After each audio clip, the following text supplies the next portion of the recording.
Ертеде Арман есімді балақай тұрыпты. Ол ойнағанды жақсы көргенімен ойыншықтарын жинауды ұмытып кете беретін. Бірде түнде Арман оғаш бір дыбыстан оянып кетті. Қараса, оның ең жақсы көретін қонжығы еденде шамның арасында тоңып жылап отыр екен. Арман мені еденге тастап кетті. Бұл жер өте Деп суық. мұнайды қонжақ. Кішкентай мәшинеде күрсініп Мен де өз үйімді, яғни жылы сөремді сағындым. Ол жер қандай жайлы еді? деді.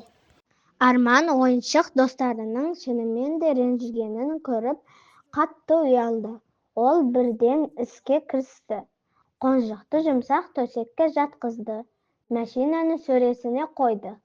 Ал шашылған текшелерді қорабына жинады. Бөлме бір сәтте жарқырап сиқырлы нұрға бөлінді. Ойыншықтар қуанып Арманға күлімсіреп қарады. Балақай, сенің де ойыншықтарың тоңып қалған жоқ па? Оларды тезірек өз үйіне орнына апарып қой.